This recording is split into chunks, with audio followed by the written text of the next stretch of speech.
रामपुर नामक गांव में एक बहुत बड़ा धनी सुनार रहता था, जो लोगों को ब्याज के चलते पैसे उधार दिया करता था और उनसे सामान गिरवी रखवाता था।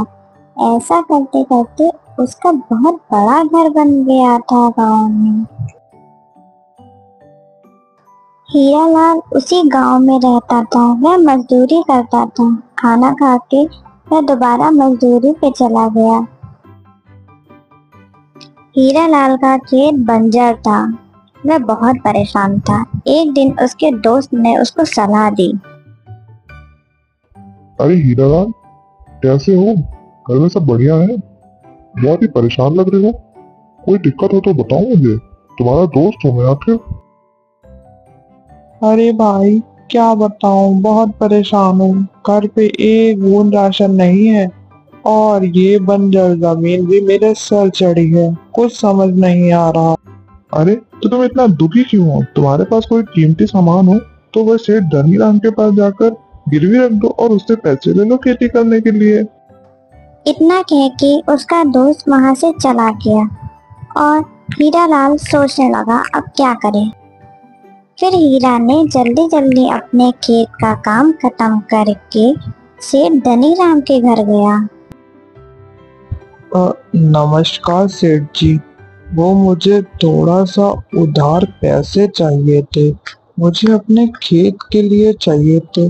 जैसे ही मेरी फसल आ जाएगी मैं उसको बेचकर आपके पैसे वापस कर दूंगा। क्या मुझे पैसे मिल सकते हैं? मैं सोने का मंगलसूत्र गिरवी भी रख दूंगा। अरे कैसी बात कर रहे हो भाई? मैं बैठा किस लिए हूँ यहाँ पे? तुम गरीबों की मदद के लिए। लाओ, दो अपना मंगलसूत्र, मैं तुम्हें उसके बदले पैसे देता हूँ। और हाँ, एक बात का याद रहे, मैं सिर्फ तुम्हें 3,000 रुपए ही दे पाऊंगा। सुनार मंगलसूत्र देखकर बोला, अरे ये तो 1,000 रुपए का है। मैंने तो फिर भी तुम्हें 3,000 रुपए दिए हैं इसके बदले। चलो ले जाओ, तुम भी क्या याद करोगे। और हाँ, जल्दी ही वापस करना। हीरालाल सुनार की बात मान गया और उसे धन्यवाद कहकर वापस अपने घर की ओर फसल काटने चला गया। कुछ दिनों बाद उसने अपने खेतों में कड़ी मेहनत करी और उन पैसों से अधिक बीज लगाए और कुछ दिनों बाद उसे अच्छी फसल हुई, जिसे बेचकर वह बहुत खुश था और उसने बहुत पैसे कमाए। दोनों पति पत्नी बहुत खुश थे क्योंकि उनके घर नई खुशियां आई थी। तभी हीरालाल अपनी पत्नी से कहता है कि वह जा रहा है वो मंगलसूत्र उस सुनार से लेने और उसे पैसे वापस करने।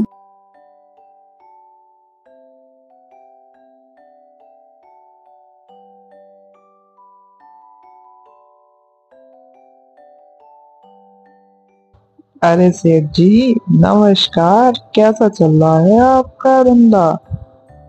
ठीक तो है आप? हाँ हाँ, सब बढ़िया। तुम्हें देख के लगता है शायद तुम मेरे पैसे वापस करने आए हो, क्यों? हाँ सेठ जी, आपके दिए हुए पैसे से मेरी फसल में बहुत अच्छा सुधार हुआ है और मैंने उसे शहर में बहुत अच्छे दामों पर बेचा है, जिससे मुझे मुनाफा हुआ है।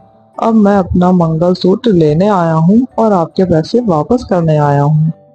हाँ हाँ, चलो अच्छा है, तुम्हारा भी जीवन सुधर गया। आखिर मैं यही चिंता में था कि तुम्हारा मंगलसूत्र कहीं यहीं ना रह जाए। वैसे बैठो, मैं लाता हूँ तुम्हारा मंगलसूत्र। सुनार अपनी अलमारी से वह मंगलसूत्र निकालकर उसे देता है। सेठ जी, ये मेरी पत्नी का मंगलसूत्र नहीं है, ये नकली है। ये किसी और का है शायद। मेरी पत्नी के मंगलसूत्र के पीछे मेरे पिताजी का नाम लिखा हुआ था और इसके पीछे नहीं लिखा है। जरा आप ध्यान से देखिए। अरे, अब तुम ये क्या बात कर रहे हो? तुम्हें क्या लगता है मैंने ये मंगलसूत्र बदल दिया? मैं चोर हूँ? ये बात तुम्हें पहले बतानी चाहिए थी कि तुम्हारे मंगलसूत्र के पीछे तुम्हारे पिताजी का नाम लिखा है। देखो, जो तुमने मुझे दिया मैंने तुम्हें वापस किया। अब तुम जानो और तुम्हारा काम जाने। आज तक किसी ने मेरे ऊपर ऐसा इल्जाम नहीं लगाया। तुम पहले इंसान हो ऐसे। अरे ऐसी बात नहीं है सेठ जी, मैं तो आपके पैसे वापस नहीं करने आया था, लेकिन वह मेरी पत्नी का मंगलसूत्र है, वो तुम मुझे दे दीजिए। एक बार आप देख तो लीजिए, शायद हो आपके पास। अरे भाई, अजीब बेगैरत इंसान हो तुम।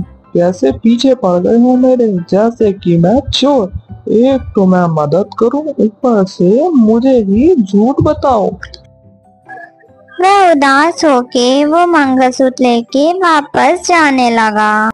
जंगल में चलते चलते उसे उसका दोस्त रास्ते में मिला और उसने उसको वहाँ की सारी बातें बताई। जंगल में चलते चलते उसे उसका दोस्त रास्ते में मिला और उसने उसको वहाँ की सारी बातें बताई। उसने अपने दोस्त को वह मंगलसूत्र भी दिखाया। अरे भाई, तुम परेशान मत हो। तुम गांव के सरपंच जी के पास जाकर ये बात बताओ, वह जरूर तुम्हारा फैसला करेंगे। मुझे कुछ समझ नहीं आ रहा है, मैं क्या करूं? और घर जाकर अपनी पत्नी को मैं क्या बताऊंगा कि उसका मंगलसूत्र मैं नहीं वापस ला पाया? अरे दोस्त, दिल छोटा मत करो। तुम सरपंच जी के पास जाओ और परेशान मत हो, वह जरूर तुम्हारी बात सुनेंगे।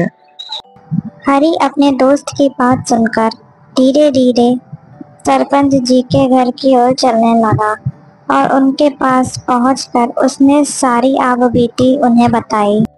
सरपंच जी, सुनार ने मेरा मंगलसूत्र बदल दिया है, मेरी मदद करें। क्या सबूत है तुम्हारे पास कि यह मंगलसूत्र तुम्हारा ही है? अगर तुम्हारे पास कोई सबूत है तो तुम दिखाओ मुझे। सरपंच जी, वह मंगलसूत्र मेरा पुश्तैनी मंगलसूत्र है, जिसके पीछे मेरे पिताजी का नाम लिखा हुआ है। और जो सुनार ने मंगलसूत्र दिया है उसके पीछे कोई भी नाम नहीं लिखा हुआ है। सरपंच जी के कहने पे सरपंच जी का आदमी उस सुनार को घर लेकर आ जाता है।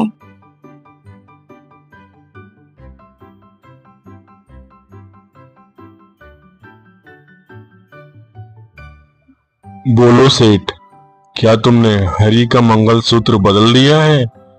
तुम्हारे पिताजी तो ऐसा नहीं करते थे। आखिर बात क्या है सेठ? तुम मुझे सही सही बताओ। सरपंच जी, मैं तो इन गरीबों की मदद करता हूँ, इन्हें कर्ज दे के। कभी आज तक ऐसा हुआ है कि मुझे घर आना पड़े? इस हरी की ही नीयत खराब है मेरे पैसों पर, तभी ये मुझ पर उल्टे सीधे इल्जाम लगा रहा है। अगर तुम्हें इतनी ही दिक्कत है तो तुम इन गरीबों को पैसे उधार में देते ही क्यों हो? हरी, अब तुम बोलो, सच्चाई आखिर क्या है? सरपंच जी, मैं एक गरीब आदमी हूँ, मैं क्यों झूठ बोलूंगा। बस आप सेठ जी से बोल दीजिए असली मंगलसूत्र मुझे वापस कर दें। वह मेरा पुश्तैनी मंगलसूत्र है, जिसके पीछे मेरे पिताजी का नाम लिखा हुआ। सरपंच जी, ये मुझ पे इल्जाम लगा रहा है। मैंने तो सोचा ये गरीब है, क्यों ना इसकी मदद कर दूं। मैंने तो इसके जैसे लाखों की मदद की पर किसी ने कुछ कहा नहीं, लेकिन ये मुझे ही गलत ठहरा रहा है। सरपंच जी, ऐसे तो ये मुझे पूरे गांव में बदनाम कर देगा। अब इसका कोई आप ही उपाय निकालिए सरपंच जी। मुझे लगता है सेठ सही है, शायद गलती तुमसे ही हो रही है। एक बार तुम जाके उस मंगलसूत्र को दोबारा चेक करो और उसके बाद देख के मुझे बताओ, फिर आगे मैं देखता हूँ। आज की सभा यहीं खत्म होती है। सरपंच जी की बात सुनकर सेठ मन ही मन खुश हो गया कि अब उसकी चोरी नहीं पकड़ी जाएगी, लेकिन हरी उदास हो गया। उसका पुश्तैनी मंगलसूत्र अब उसके पास नहीं था। सरपंच जी के मन में एक ख्याल आया और उन्होंने अपने आदमी से कहा, मुझे लगता है ये सेठ झूठ बोल रहा है। हरी का मंगलसूत्र इसी में रखा हुआ है। ये सेठ जहाँ अपना सोना रखता है, तुम जाके उस सोने को चेक करके देखो और शायद उसमें ही हरी का मंगलसूत्र हो। मैं चाहता हूँ ये काम तुम जल्द से जल्द करो, वरना वह सेठ सतर्क हो जाएगा और अगर कहीं वह मंगलसूत्र छुपा ना दे। जी सरपंच जी, जैसा आप कहते हैं मैं वैसा ही करता हूँ। लेकिन ध्यान रहे, तुम्हें बहुत सतर्क होके सेठ के घर जाना होगा ताकि उसे ये ना पता चले कि तुम मेरे आदमी हो। जी सरपंच जी, उसे बिल्कुल भी नहीं पता चल पाएगा कि मैं आपके आदमी हूँ और मैं वेश बदल कर जाऊंगा, क्योंकि मेरे पास एक पुश्तैनी हार है जो कि मैं उसके घर गिरवे रखूंगा और देखूंगा कि वह हार वह बदलता है या नहीं। अगर वह बदल देगा तो वह पकड़ा जाएगा। अगले ही दिन सरपंच का आदमी भेष बदलकर सेठ के घर गया। उस सेठ जी, मुझे कुछ पैसे उधार चाहिए, क्या वो मुझे मिल सकते हैं आपसे? और मेरे पास एक पुश्तैनी हार है जो आपके पास गिरवी रख दूंगा। वैसे मैं तो किसी को उधार देता नहीं हूँ, लेकिन तुम मुझे थोड़ा ठीक इंसान लग रहे हो। ठीक है, ले लो फिर। और हाँ, पर एक बात याद रहे, जिस हार की तुम बात कर रहे थे उस हार को तुम्हें मेरे पास गिरवी रखना होगा। हाँ हाँ, क्यों नहीं सेठ जी, जैसे ही मेरे पास पैसे आ जाएंगे मैं आपके पैसे लौटा दूंगा और अपना हार भी ले लूंगा आपसे।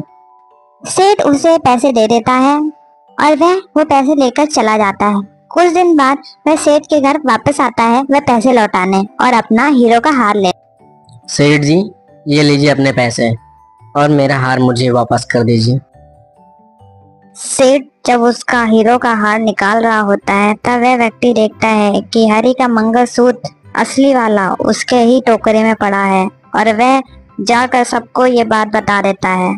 फिर सरपंच जी उसको भरे गांव में बीच बाजार में बुलाकर उसको गांव से बेदखल कर देते हैं और हमेशा हमेशा के लिए निकाल देते हैं। सरपंच जी ने हरी को इंसाफ दिलाया, इसीलिए कहते हैं हमेशा सच का साथ देना चाहिए, ना कि झूठ का। आज की कहानी यहीं तक। फ्रेंड्स, अगर आपको मेरी स्टोरीज अच्छी लगती हैं तो हमें सब्सक्राइब करें और नई वीडियो के लिए बेल आइकन जरूर क्लिक करें। Thank you.